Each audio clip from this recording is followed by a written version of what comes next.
साथियों नमस्कार, मैं हूं नीरज पटेल और आप देख रहे हैं नेशन जनमत। उत्तर प्रदेश के मुख्यमंत्री योगी आदित्यनाथ जब ये कहने की कोशिश करते हैं कि मैं माफियाओं को मिट्टी में मिला दूंगा, तो सोशल मीडिया पर लोग लिखते हैं कि ब्रैकेट में लिख दीजिए कि अपने सजाती माफियाओं को छोड़ करके।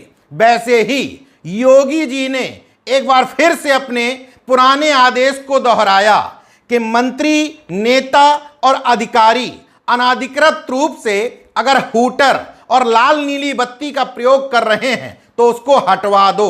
इस बार सोशल मीडिया पर तो नहीं लिखा गया, लेकिन उच्च अधिकारियों के क्रियाकलाप साफ साफ बताते हैं कि इसमें भी योगी जी को साफ साफ बताना चाहिए कि मेरे सजाती अधिकारियों और बीजेपी के नेताओं, यहां तक कि छुट भइये नेताओं को भी छोड़ करके। नेशन जनमत कोई बात यूं ही नहीं कहता, बकायदा आपको केस स्टडी के साथ समझाऊंगा कि हूटर हटाओ अभियान में भी पक्षपात किया जा रहा है। कैसे? बीजेपी के एक प्रदेश प्रवक्ता हैं राकेश त्रिपाठी, भारतीय जनता पार्टी के पदाधिकारी हैं, किसी संवैधानिक पद पर नहीं है। इसके बावजूद उनकी गाड़ी चेक करने वाले traffic sub inspector Ashutosh Tripathi को निलंबित कर दिया गया। मामला 22 जून का है। बीजेपी प्रवक्ता राकेश त्रिपाठी के अनुसार वो अपने परिवार के साथ गाड़ी से लौट रहे थे। उसी बीच में टीएसआई ने उनकी गाड़ी को रोका। हूटर और बत्ती चेक करने के नाम पर उनके साथ अभद्रता की गई। उसी कंप्लेंट में बताते हैं कि मैंने अपने परिचय भी दिया था। तो परिचय क्या दिया था? परिचय आपका सिर्फ इतना है कि आप भारतीय जनता पार्टी के प्रदेश प्रवक्ता हैं, किसी संवैधानिक पद पर नहीं हैं। बात इस बात पर होनी चाहिए थी कि आपकी गाड़ी में अनाधिकृत हूटर क्यों लगा है, लेकिन इसकी बजाय कहा जा रहा है कि आपने डीजीपी को फोन किया। और हैरत की बात देखिएगा, जहां पुलिस पर बड़े बड़े और संगीन आरोप लगते हैं वहां सिर्फ लाइन हाजिर किया जाता है, लेकिन यहां पर एक पुलिस का व्यक्ति अपने कर्तव्य का पालन कर रहा था, उसको 24 घंटे के भीतर ही पहले प्राथमिक दृष्टया आरोप सिद्ध होते हुए लाइन हाजिर कर दिया जाता है। 24 घंटे के भीतर ही विस्तृत जांच भी करवा ली जाती है और उसको निलंबित कर दिया जाता है। मैं मौके पर नहीं था, इसलिए यह नहीं कह रहा हूं कि टीएसआई ने कोई गलती नहीं की होगी, लेकिन मामला गाड़ी रोकने से शुरू हुआ।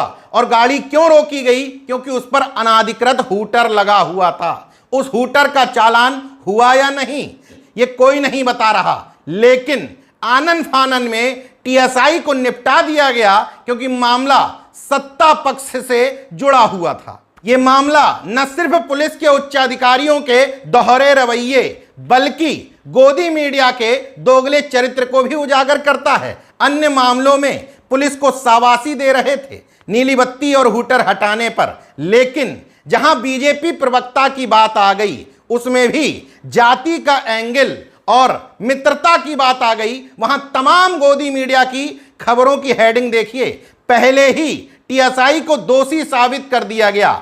दोहरे चरित्र का दूसरा उदाहरण देता हूं। मैंने पिछले वीडियो में ही बताया था, जौनपुर में तैनात एक सब इंस्पेक्टर जो सीएम का सजाती होने से इतना पावरफुल है कि बीजेपी के विधायक रमेश चंद्र मिश्रा उसके खिलाफ पत्र लिख करके कहते हैं, मैंने इतना गालीबाज, भ्रष्ट, बदतमीज, गांजा और अवैध शराब की तस्करी करने वाला थाना अध्यक्ष नहीं देखा। इसके बावजूद वो महज लाइन हाजिर हुआ है, निलंबित नहीं हुआ है। लेकिन यहां अपनी ड्यूटी निभाने वाले टीएसआई को सस्पेंड कर दिया गया है। यह है पुलिस के उच्चाधिकारियों का दोहरा चरित्र। तीसरा उदाहरण बताता हूं। बाराबंकी से खबर आती है कि आईएएस ऑफिसर दिव्या सिंह की गाड़ी से बत्ती और हूटर हटवाने वाले 2 दरोगाओं पर गाज गिर गई। बाद में खुलासा होता है कि वो आईएएस ऑफिसर नहीं बल्कि पीसीएस ऑफिसर हैं। नाम है मधुमिता सिंह, लेकिन उनके पिता रिटायर्ड आईपीएस ऑफिसर हैं बालेंदु भूषण सिंह। उनके मामा मौजूदा आईपीएस हैं सुनील सिंह। इन सब चीजों को जानने के बाद दिनेश कुमार सिंह जो बाराबंकी के एसपी हैं, उन्होंने 2 दरोगाओं पर कार्रवाई कर दी। बहराइच से खबर आती है कि एक नायब तहसीलदार की गाड़ी में बत्ती लगी थी। वीडियो में स्पष्ट दिख रहा है कि नायब तहसीलदार परिवार को बैठाले हुए हैं, इसके बावजूद न सिर्फ उनकी गाड़ी से बत्ती हटाई गई बल्कि चालान तक ठोक दिया गया।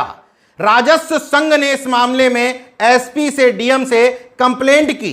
पूरे प्रदेश के राजस्व संघ ने विरोध जताया, इसके बावजूद कुछ नहीं बिगड़ा। बहराइच एसपी ने कह दिया पुलिस ने अपना काम ठीक ढंग से निभाया है, क्योंकि मामला नायब तहसीलदार का था, उसमें भी नाम में मोहम्मद लगा है, तो कौन सुनने वाला है। अब बहराइच और बाराबंकी की घटना की तुलना करके देखिए।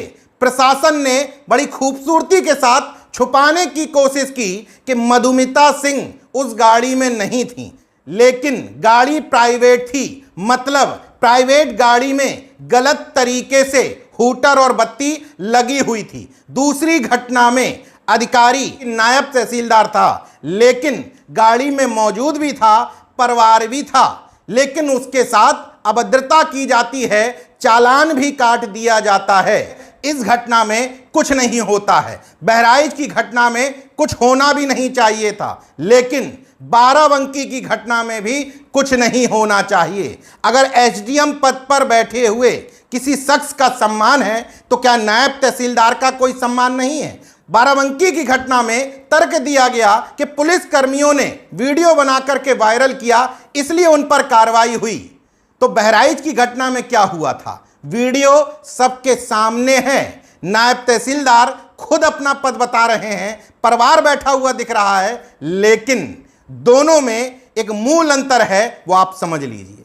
ये केस स्टडी मैंने आपको बताई कि किस ढंग से योगी जी के समान आदेश का अनुपालन पुलिस के आला अधिकारी अपने अपने मनमाने ढंग से कर रहे हैं। अगर निचले तबके पर सब इंस्पेक्टर इंस्पेक्टर उसका 100% अनुपालन करवाने की कोशिश कर रहे हैं, तो आला अधिकारी अपने अपनी सेटिंग गैटिंग को देख करके उन पर कार्रवाई कर रहे हैं। वैसे मैं कतई क्लीन चिट नहीं दूंगा कि नीचे वाले काम ठीक ही कर रहे हैं, लेकिन इस तरह की घटनाओं से ठीक काम करने वालों का भी मनोबल टूटता है। इसलिए योगी जी से मेरा अनुरोध है कि अपने आदेश को दोबारा संशोधित करके जारी करें। उसमें स्पष्ट तौर पर बता दें कि नेता अगर बीजेपी का है, अधिकारी अगर उनके समाज का है, तो उसको ना छेड़ें। देखते रहिए नेशनल जनमत, जागरूक और सजग बने रहिए। जय विज्ञान, जय संविधान, जय लोकतंत्र। धन्यवाद।